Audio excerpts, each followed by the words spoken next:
தமிழோடு உருவாடும் உள்ளங்களுக்கும் உணர்வாக தமிழ் பேசும் இனிய உறவுகளுக்கும் பாரதியின் அன்பான வணக்கம் வணக்கம் வணக்கங்க.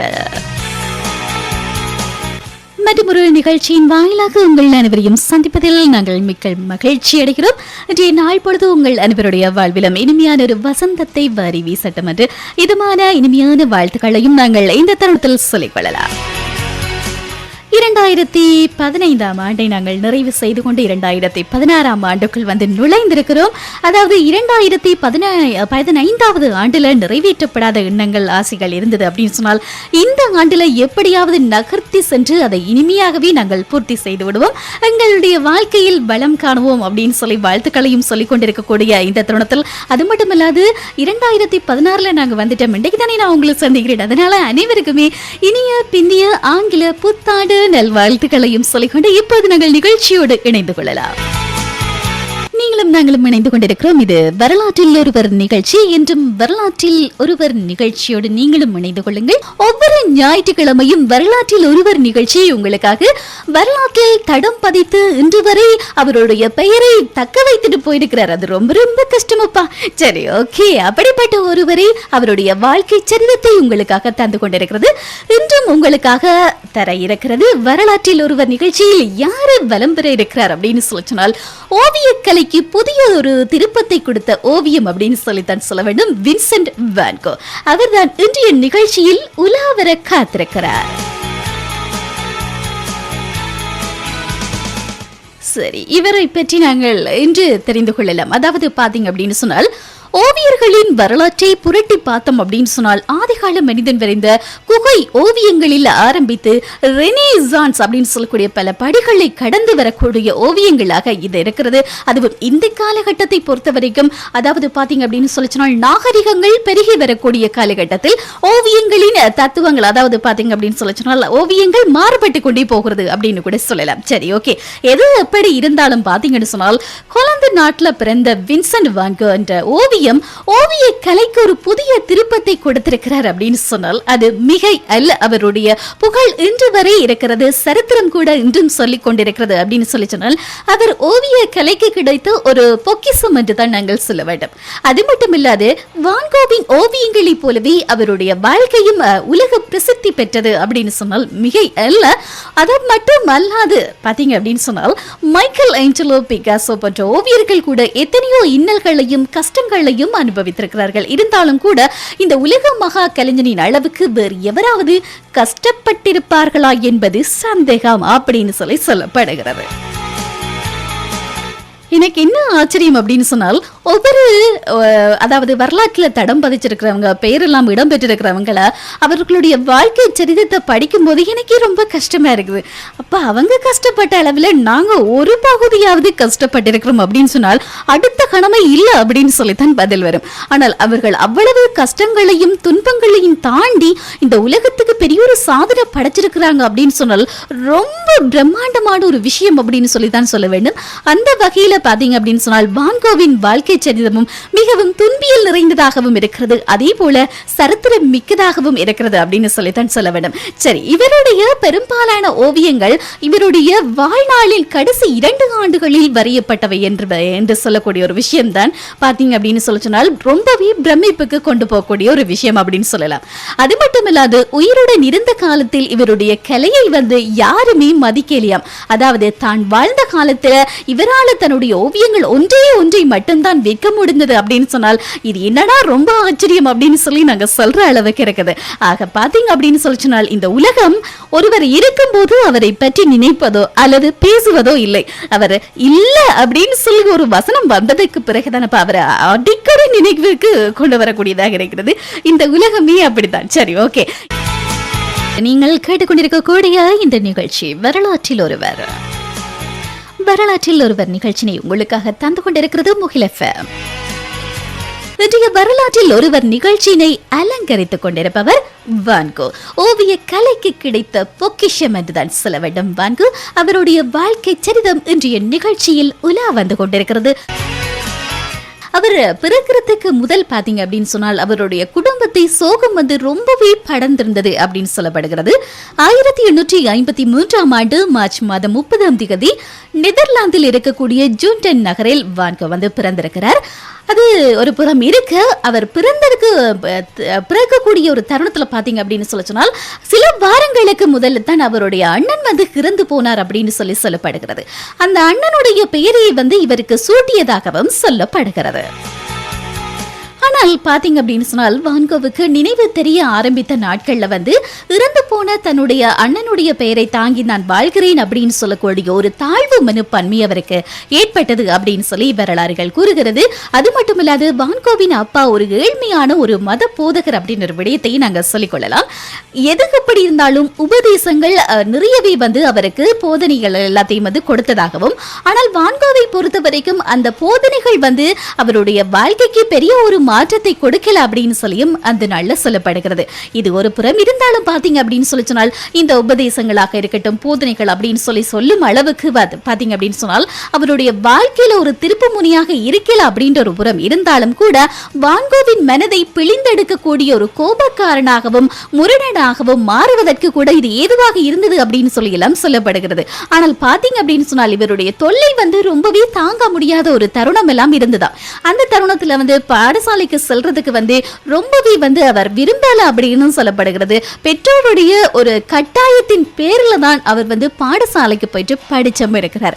என்ன செய்யறது, சின்ன வயசு அப்படின்னு சொன்னாலே ரொம்ப ஒரு கஷ்டமான ஒரு வயசு தான். அதுவும் பாடசாலைக்கு போறது அப்படின்னு சொன்னால் எல்லாருக்குமே விரும்ப மாட்டாங்க. அதே போலதான் வான்கவும் விரும்பல. இந்த தருணத்துல பாத்தீங்க அப்படின்னு சொன்னால் குழந்தை பருவம் முதலே மிகவும் இறுக்கமான ஒரு மனநிலையில அவர் இருந்ததுனால 1860 வந்து சுண்டன் கிராமத்தில் இருந்த பள்ளியில வந்து அவர் சேர்க்கப்பட்டாராம். அதுக்கு பிறகு 200 மாணவர்களுக்கு ஒரு ஆசிரியர் மட்டுமே பாடம் போதித்த நிலையில் 1861 முதல் 1864 வரை வான்கோவும் அவருடைய சகோதரி அண்ணாவும் வீட்டிலேயே பாடம் பயின்றதாக சொல்லப்படுகிறது. சரி, இதெல்லாம் ஒரு புறம் இருக்கட்டும். இவ்வளவுதான விஷயம் அப்படின்னு சொல்லி நீங்க கேள்வி கணைகளை தொடுக்கவே கூடாது. சரியா, அவரை பற்றிய பல சுவாரஸ்யமான விடயங்கள், அதாவது வான்கோவை பற்றிய பல சுவாரஸ்யமான விடயங்கள் உங்களுக்காக நிகழ்ச்சியில் பலம் பெற காத்திருக்கிறது. இன்றைய வரலாற்றில் ஒருவர் நிகழ்ச்சியில் உலா வந்து கொண்டிருப்பவர் ஓவிய கலைக்கு புதியதொரு திருப்பத்தை கொடுத்த ஓவியம் வின்சென்ட் வான் கோ. அவருடைய வாழ்க்கை சரிதத்தை பற்றி நாங்கள் பார்த்து கொண்டிருக்கிறோம். இந்த தருணத்தில் அவருக்கு வந்து பாடசாலை படிப்புகள் வந்து அவ்வளவு தூரம் நாட்டம் இல்லாமல் போனது, இவருடைய தொல்லை வந்து பொறுக்காமல் போனது. இதனால பெற்றோர்கள் வந்து அவரை வேறொரு இடத்துக்கு அனுப்பி வைத்தார்கள். எப்படியாவது பிள்ளை படிக்க வேண்டும் அப்படின்னு சொல்லி பெற்றோர்கள் எண்ணுவது வழக்கம் தான், இல்லை என்று சொல்ல முடியாது இல்லையா. அதனால பாத்தீங்க அப்படின்னு சொன்னால் அவருக்கு வந்து சின்ன வயசுலேயே வந்து ஓவியங்கள் மீது கொஞ்சம் நாட்டம் இருந்திருக்கிறது. இதனால அவர் என்ன செஞ்சிருக்கிறாங்க பெற்றோர்கள் அப்படின்னு சொன்னால், வெளியூர்ல ஓவிய கூடம் நடத்தக்கூடிய உறவினர் வீட்டுக்கு எடுபடி வேலைக்கு அப்படின்னு சொல்லித்தானா முதல்ல வந்து அனுப்பி வச்சது. அதாவது அங்க இருக்கிறத இங்க கொண்டு வைக்கணும் அப்படின்னு சின்ன சின்ன வேலைகள் எல்லாம் வந்து செய்யக்கூடிய ஒரு வேலைக்கு தான் அனுப்பி வைத்திருக்கிறார்கள். அங்க வந்து ஓவியங்கள் என்றால் என்ன அப்படின்றத வந்து வான்கோ பார்த்திருக்கிறார். அதற்கு பிறகுதான் பாத்தீங்க அப்படின்னு சொன்னால் ஓவிய கலையில வந்து மிகுந்ததொரு ஆர்வத்தை ஏற்படுத்தியது அங்கு சென்றதற்கு பிறகுதான் அப்படின்னு சொல்லப்படுகிறது. இந்த ஆர்வம் வந்து மிகப்பெரிய அளவிலான ஒரு ஆர்வம் வந்து அவருக்கு 16 வயதாக இருக்கும் போது ஏற்படுன்னு சொல்லப்படுகிறது. ஆனா எது எப்படி இருந்தாலும் தன்னுடைய குடும்பத்தை விட்டு பிரிஞ்சிருக்கிறது அப்படின்றது வந்து ரொம்பவே வந்து வலி நிறைந்த ஒரு விடயம், இல்லை என்று சொல்ல இயலாது இல்லையா. ஆகவே அவரும் தன்னுடைய குடும்பத்தை விட்டு பிரிந்திருக்கிறது வந்து மிகுந்த ஒரு பாதிப்பை ஏற்படுத்தியதா. அது மட்டும் இல்லாது 1866 செப்டம்பர் 15 பாத்தீங்க அப்படின்னு சொன்னால் 2ஆம் வில்லியம் கல்லூரியில வந்து அவர் சேர்ந்தாரா. அங்க வந்து பாரிஸின் புகழ்பெற்ற ஓவியராக இருந்த ஜி ஹுய்மென் அப்படின்னு சொல்லக்கூடிய ஆசிரியரிடம் வந்து அவர் சேர்ந்திருக்கிறார். சிறு வயது முதலே ஓவியத்தில் அவருக்கு வந்து இருந்த ஒரு ஈடுபாடு வந்து மிகவும் புகழ்பெற்ற அளவுக்கு கொண்டு செல்வதற்கு ஏதுவாக இருந்திருக்கிறது. இந்த ஓவியம் என்றால் என்ன, இந்த ஓவிய கலையை எப்படி வந்து நடைமுறைக்கு கொண்டு வருவது அப்படின்ற நிறைய போதனைகளை வந்து அந்த ஆசிரியர் வழங்கி இருக்கிறார். அதற்கு பிறகுதான் இந்த ஓவியங்கள் வரைவதில் வந்து மிகுந்த ஒரு ஆர்வத்தில் வந்து ஈடுபட்டார் அப்படின்னு சொல்லி அவருடைய வாழ்க்கை சரிதம் கூறுகிறது. சரி, இவ்வளவுதானா அப்படின்னு சொல்லி கேட்காதீங்க. அடுத்தது வந்து காதல். இந்த காதலில் இல்லை அப்படின்னு சொல்லிச்சுன்னா சாதல் அப்படின்ற மாதிரி வான்கோவுக்கு கூட காதல் ஏற்பட்டிருக்கிறது. பாத்தீங்களா, நான் ஏற்கனவே சொன்னேன் இந்த காதல் மிகப்பெரிய ஒரு வம்பு அப்படின்னு சொல்லி. நான் சொன்னா நீங்க கேட்க மாட்டீங்க. அலாப்ராஜுவே வந்து சொல்லிட்டு போயிருக்கிறார். சரி, இந்த வம்புல எப்படி மாட்டினார் வான்கோ, இதை பத்தி தான் நாங்க தெரிஞ்சுக்கொள்ள போறோம். இந்த வாழ்க்கை என்ன ஆக போகிறது அப்படின்னு சொல்லி ரொம்பவே குழம்பி போய் இருந்தாராம் வான்கோ. அவருடைய அப்பாவை போலவே தன்னுடைய தந்தையை போலவே நானும் மத போதகர் ஆகிவிடலாமோ அப்படின்னு கூட ஒரு கணம் அது அவர் யோசிச்சாராம். ஆனால் பாத்தீங்க அப்படின்னு சொன்னால் பெற்றோருடைய அன்பும் உடன் பிறந்தவர்களுடைய அன்பும் இல்லாமல் வாழ்க்கையில எந்தவித ஒரு பிடிப்பும் இல்லாத வான்கோவுக்கு அவருடைய மாமா சென்ட் அப்படின்னு சொல்லக்கூடியவர் ரொம்ப ஒரு உதவியாக இருந்தாராம். அப்ப பாத்தீங்க அப்படின்னு சொல்ல சொன்னால் அவரை வந்து ஒரு ஓவிய கூடத்துல வந்து பணியில் சேர வந்து அவர் ரொம்பவே உதவி செஞ்சாராம். சில நாட்கள் பயிற்சிக்கு பிறகு அந்த ஓவிய கூடம் வந்து லண்டனுக்கு மாற்றப்பட்டதாம். அப்போது வான்கோவும் வந்து லண்டன் செல்ல வேண்டிய ஒரு நிலை அவருக்கு ஏற்பட்டிருக்கிறது. இந்த தருணத்துல பாத்தீங்க அப்படின்னு சொன்னால் அவருடைய பணியில வந்து வெற்றிகரமாக ஈடுபடவும் பணம் வந்து நிறைய சம்பாதிக்கவும் அவர் செய்திருக்கிறார். தொடர்ந்தும் அவர் வந்து மகிழ்வாக இருக்கக்கூடிய ஒரு காலமாக அந்த ஒரு காலகட்டம் வந்து சொல்லப்படுகிறது. இந்த நிலையில அன்புக்காக அவர் ஏங்கிய ஒரு நிலை அப்படின்னு சொல்லலாம். அது ரொம்பவே ஒரு கஷ்டமான ஒரு நிலை. இந்த அன்பு கிடைக்கணும் அப்படின்னு சொல்லி சொன்னால் ரொம்பவே ஏங்கி போயிருப்பாங்க, ஏங்கி தவிக்கக்கூடிய ஒரு நிலை அப்படின்னு கூட சொல்லலாம். சரி, அவர் அந்த ஒரு நிலையில இருந்ததுனால பாத்தீங்க அப்படின்னு சொன்னால் அவர் தங்கி இருந்த வீட்டின் உரிமையாளருடைய பெண் யூகினி லோயர் அப்படின்னு சொல்லக்கூடியவர் வந்து நேசிக்க ஆரம்பித்திருக்கிறார். ஆனால் அந்த பெண்மணி என்ன செஞ்சிருக்கிறார் அப்படின்னு சொன்னால் வான்கோவின் காதலை ஏற்றுக்கொள்ள மறுத்தே போயிட்டாராம். சரி, இதனால அவர் என்ன செஞ்சிருக்கிறார் அப்படின்னு சொன்னால் அவருடைய மனசுல வந்து மனச்சோர்வும் சோகமும் வாட்டி வதைத்திருக்கிறது. அவருடைய நடவடிக்கையில் பெரியதொரு மாற்றத்தை ஏற்படுத்தியது இந்த காதல் அப்படின்னு சொல்லித்தான் சொல்ல வேண்டும். முகில் எஃப்எம் உங்களுக்காக வழங்கிக் கொண்டிருக்கக்கூடிய வரலாற்றில் ஒருவர் நிகழ்ச்சி. இன்றைய வரலாற்றில் ஒருவர் நிகழ்ச்சியினை அலங்கரித்துக் கொண்டிருப்பவர் வான்கோ. அவருடைய காதல் வந்து ஏற்றுக்கொள்ளப்படையில, அதனால வந்து திருமணம் அப்படின்னு சொல்லக்கூடிய அடுத்த கட்டத்துக்கு அவர் நகர்ந்து சென்றிருக்கிறார். என்ன நடந்தது அப்படின்றத நாங்க தெரிஞ்சுக்கொள்ளலாம். அதாவது பாத்தீங்க அப்படின்னு சொல்லிச்சுனால் அவருடைய காதல் வந்து ஒருதலை காதலாக இருந்திருக்கிறது. அதனால ஈடேறல அப்படின்ற ஒரு விஷயம் ஒருபுறம் இருந்தாலும் கூட காதல்ல தோல்வியடைந்த மிகப்பெரிய ஒரு துக்கத்தில் அவர் வந்து விலை மாதுகளின் வீடுகளில் சரணடைந்திருக்கிறார் அப்படின்றது வந்து ரொம்பவே துன்பியலான ஒரு விடயம் தான். இந்த வாழ்க்கை வந்து ஒரு மனிதரை எப்படி வேண்டுமென்றாலும் மாற்றும். நல்ல விஷயங்களுக்கு மாற்ற, அதே சமயம் கூடாத விஷயங்களுக்கு எப்படியாவது கொண்டு போய் தள்ளி விட்டுரும் அப்படின்னு சொல்லுவாங்க. அதே போல ஒரு நிலைமை தான் அவருக்கு ஏற்பட்டிருக்கிறது. இந்த தருணத்தில் அவருடைய வாழ்க்கையை பெரும் பகுதியை வந்து அவர் வந்து வீணாக்கி இருக்கிறார். விலை மாதுகளின் வீடுகளில் சரணடைந்து, அது மட்டுமல்லாது விலை மாதர்களில் ஒருவரை தான் அவர் திருமணமும் செய்து கொண்டிருக்கிறார் அப்படின்ற ஒரு விடயத்தை நாங்கள் குறிப்பிட்டு சொல்லலாம்.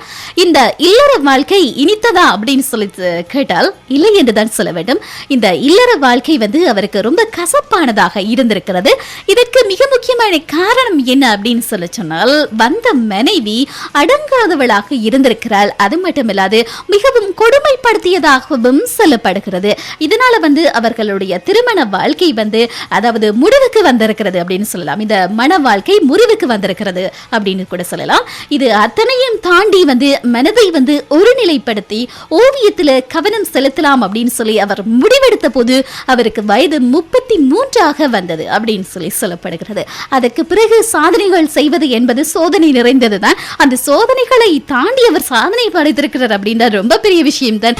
அந்த வகையில் அவரை பற்றி அடுத்தது என்ன விஷயம் நாங்க தெரிஞ்சு கொள்ள போறோம் அப்படின்னு சொன்னால் 33 வயதாக இருக்கும் போது ஓவியன் ஆகலாம் அப்படின்னு சொல்லி அவர் முடிவெடுத்த போது அவரிடம் வந்து ஓவியங்கள் வரைவதற்கு தேவையான பொருட்களை வாங்குவதற்கு கூட எந்த விதமான பணமுமே இருக்கவில்லையா.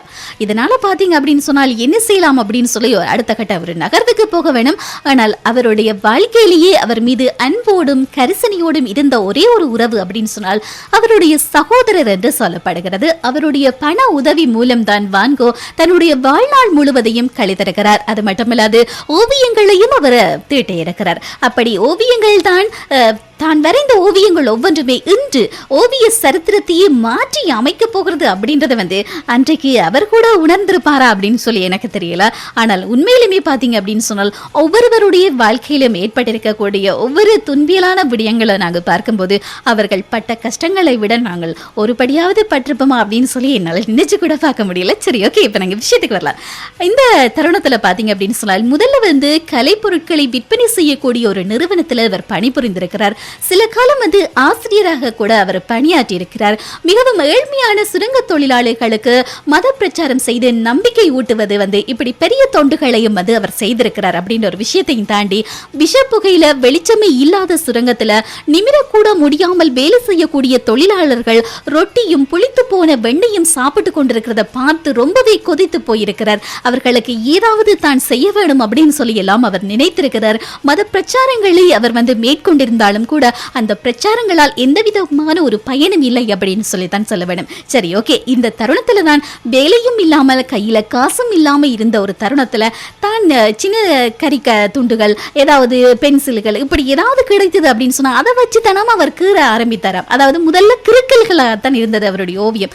அதற்கு பிறகுதான் அவர் ஓவியத்தையே வரைய ஆரம்பித்திருக்கிறார் அப்படின்னு ஒரு விஷயத்தை தாண்டி பாத்தீங்க அப்படின்னு சொன்னால் இரவும் பகலுமாக வரைய தொடங்கி இருக்கக்கூடிய தருணத்துல பணம் இல்லாதனால அவருடைய தம்பிக்கு ஒரு கடிதம் எழுதினாராம். எனக்கு ஓவியங்கள் வரைய ரொம்பவே பிடித்திருக்கிறது, அதனால வந்து நிறையவே எனக்கு பணமும் தேவைப்படுகிறது அப்படின்னு சொல்லிட்டு நல்ல ஓவியர்களுடைய படங்களோட சேர்த்து படமும் அனுப்பு அப்படின்னு சொல்லி அவருடைய சகோதரனுக்கு ஒரு கடிதத்தை வரைந்து அனுப்பியிருக்கிறார். சிரமமாக இருந்தால் சொல், நான் மீண்டும் மத பிரச்சாரம் செய்யவோ ஓவிய அதாவது விற்பனையாளராகவோ நான் மாறிவிடுகிறேன் அப்படின்னு சொல்லி ஒரு மடலை வரைந்து அனுப்பியிருக்கிறார் வான்கோ.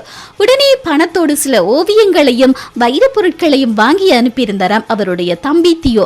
கூடவே பாத்தீங்க அப்படின்னு சொன்னால் வான்கோவுக்கு நான் நிறைய சம்பாதிக்கிறேன், ஆனால் உன்னை போல் என்னாலும் எதிலும் தீவிரமாக இருக்க முடிந்ததில்லை, இந்த சமூகமும் குடும்பமும் என்னை அப்படி இருக்கவும் விடாது, அதனால உனக்கு பிடித்ததை செய், எதிலும் தீவிரமாக இரு அப்படின்னு சொல்லி அவருடைய சகோதரனின் ஆறுதலான வார்த்தைகளும் திடமான வார்த்தைகளையும் எழுதிய ஒரு கடிதம் வந்து சேர்ந்ததாம் அவருக்கு.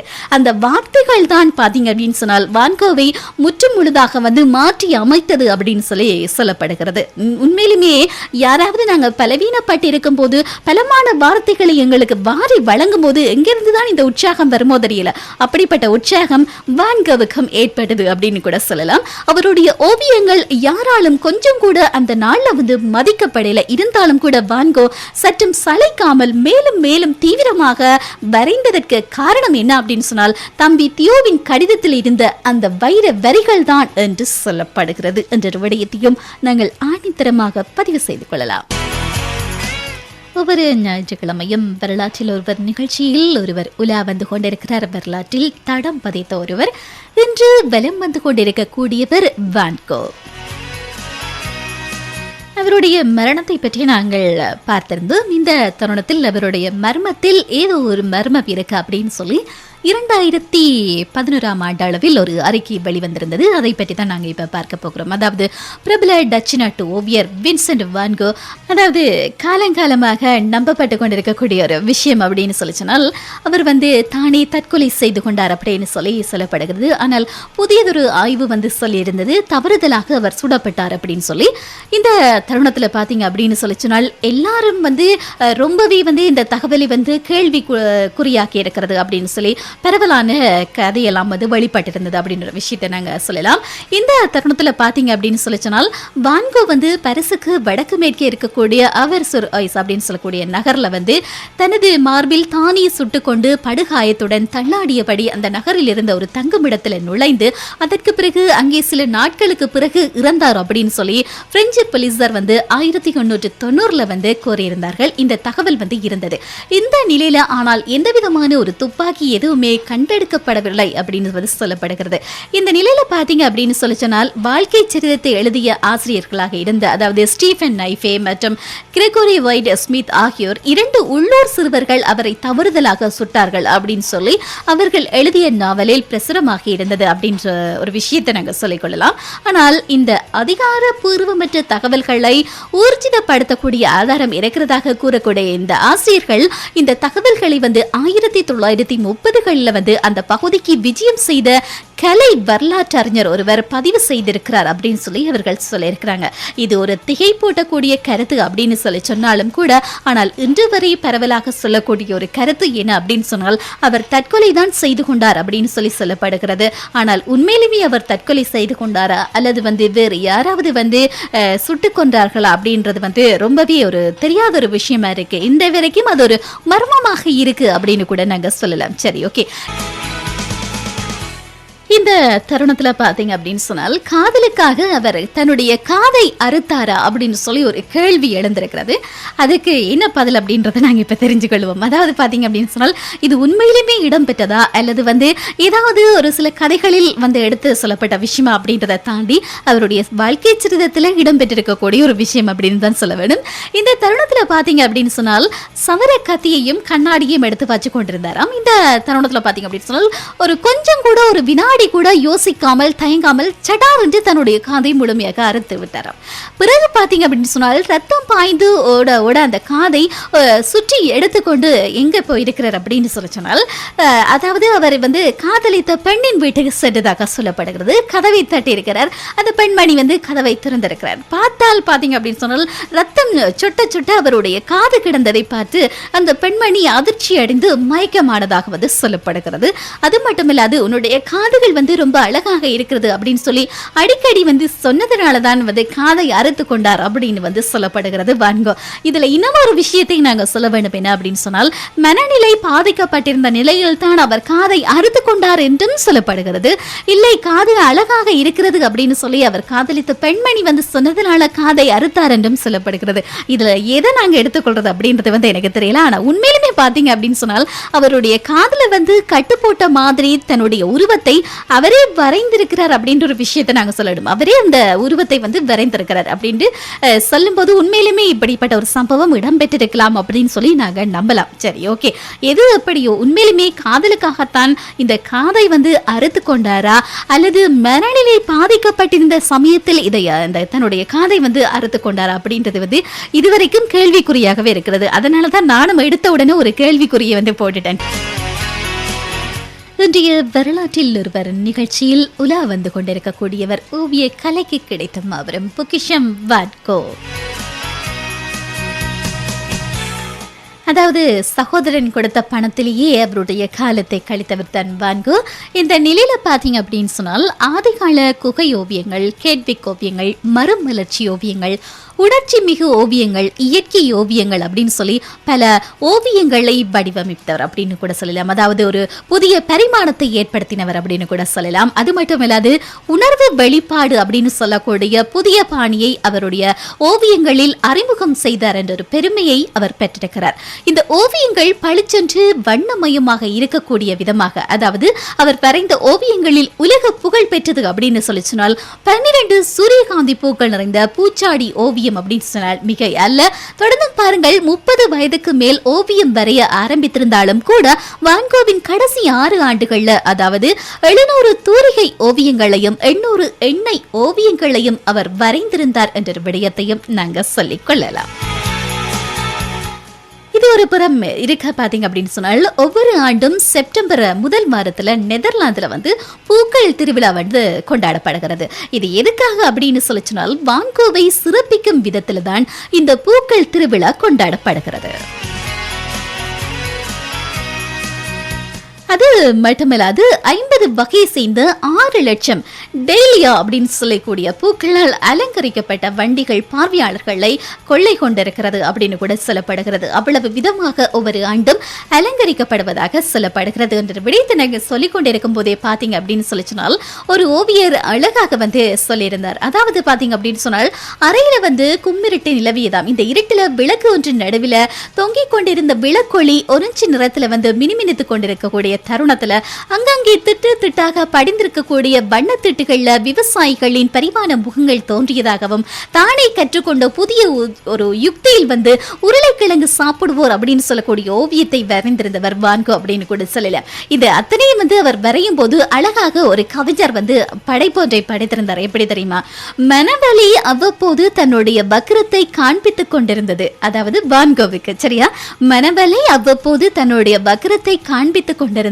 துடிதுடிப்பான் வான்கோ. அவ்வலியிலும் பிறந்து நெளியும் பிறை கோடுகளால் அவன் சூரியனை வரைந்து கொண்டிருந்தான் அப்படின்னு சொல்லி அழகான ஒரு கவிதை நூலாசிரியர் ஒருவர் இந்த அழகான ஒரு கவிதையை படைத்திருந்தார் வான்கோவுக்காக. எனக்கு படித்ததிலேயே ரொம்ப ரொம்ப பிடிச்ச ஒரு வாசகம். உண்மையிலுமே மனவலி அவ்வப்போது தன்னுடைய வக்ரத்தை காண்பித்துக் கொண்டிருந்தது. துடிதுடிப்பான் வான்கோ. இவ்வளவு துடிப்பிருந்தாலும் கூட அந்த வலியிலும் பிறந்து நெளியக்கூடிய பிறை கோடுகளால் அவன் சூரியனை வரைந்து கொண்டிருந்தான் அப்படின்னு சொல்லி அழகான ஒரு படைப்பு அப்படின்னு சொல்ல வேணும். சரி, ஓகே, அவருடைய வாழ்க்கை சரிதத்தை நாங்கள் பார்த்து கொண்டிருக்கிறோம். அதாவது வின்சென்ட் வான் கோ புகழ்பெற்ற ஐரோப்பிய ஓவியர் அப்படின்னு சொல்லி நான் ஏற்கனவே உங்களுக்கு சொல்லிட்டேன். அதாவது உணர்வுகளையும் உணர்ச்சிகளையும் அவரை போல வண்ணமயமாக தீட்டியவர்கள் அப்போது வேறு யாரும் இல்லை என்று சொல்லப்படுகிறது. தொழில் புரட்சிக்கு பிறகு பித்தப்பிடி தலைந்த பாமர ஐரோப்பியனின் மனசாட்சி அவர் அப்படின்னு சொல்லப்படுகிறது. அவருக்கு கிடைத்த மாபெரும் சக்தி, அது மட்டுமல்லாது அவருக்கு கிடைத்த மாபெரும் புகழ் அப்படின்னு கூட சொல்லலாம் அந்த நாளில். தொடர்ந்து பார்த்தீங்க அப்படின்னு சொன்னால் அவர் வரைந்தது 10 ஆண்டுகள் தான் அப்படின்னு சொன்னாலும் கூட இன்று வரை அவருடைய ஓவியங்கள் உயிர் வாழ்ந்து கொண்டுதான் இருக்கிறது. 37 வயதில் அவர் இந்த உலகை விட்டு சென்றிருந்தாலும் கூட ஓவியங்கள் மூலம், அதாவது அவர் வரைந்த ஓவியங்கள் மூலம் இன்று வரை அவர் வாழ்ந்து கொண்டுதான் இருக்கிறார். ஆனால் எது அப்படி இருந்தாலும் கூட கலை உலகின் சோக சக்கரவர்த்தியாகத்தான் அவர் இந்த உலகில் பலம் வந்தார். இந்த உலகை வென்றார், உலகை ஆட்சி செய்தார் அந்த நாளில் அப்படின்னு சொல்லப்படுகிறது. அதாவது உலகின் சோக சக்கரவர்த்தியாகத்தான் அவர் பலம் வந்தார் என்று கூறப்படுகிறது. சரி, இன்று அவரை பற்றிய பல விடயங்களை நீங்க தெரிந்து கொண்டிருப்பீங்க அப்படின்னு சொல்லி நான் நினைக்கிறேன். இந்த நிகழ்ச்சி உங்களுக்கு இதம் தந்திருக்கும் என்ற நம்பிக்கையோடு இந்த நிகழ்ச்சியிலிருந்து விடைபெறும் நேரம் இது. மீண்டும் சந்திப்போம் உறவுகளே. இதுவரை அன்புகள் இந்த வணக்கங்களோடு விடைபெற்று செல்லும் நான் பிரியமுடன் பாரதி.